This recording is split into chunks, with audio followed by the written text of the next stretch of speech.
બાળકોમાં હાર્ટ એટેકના કારણો. મિત્રો, આ બધા કારણો તમે કરો છો, આ બંધ કરી દેજો. બાળકોને વહેલી સવારે જગાડો અને કંઈ પણ ખવડાવ્યા વિના તમે એને શાળાએ મોકલી દો છો. બીજું, શાળાએ બેગનું અતિશય ભારે વજન હોય છે.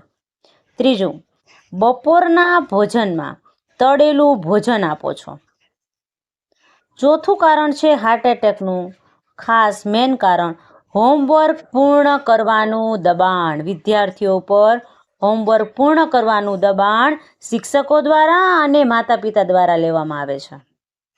પાંચમું જોઈએ, શાળાએથી આવતા સ્નાન કરાવે અથવા તો તરત જ ભોજન કરાવે. આ પણ એક હાર્ટ એટેક આવવાનું મુખ્ય કારણ છે. શાળામાંથી આવ્યા પછી આરામ કર્યા વિના જ હોમવર્ક કરવાનું શરૂ કરી દે છે. બાળક શાળાએથી આવે એટલે તરત જ હોમવર્ક ચાલુ કરી દે. સાતમું, સાંજે રમવાનો સમય ન મળે, એને બદલે ટ્યુશન મોકલવાનું અને મોડી રાત સુધી જાગવાનું કારણ પણ હાર્ટ એટેકનું હોઈ શકે છે. મિત્રો, ખાસ તમે આ માહિતી છે એ બધા માતા પિતાને શેર જરૂરથી કરજો, જેથી કરીને બધા છે આ રીલ્સ જોવે, અને તમારા સગા સંબંધીઓને પણ શેર કરજો.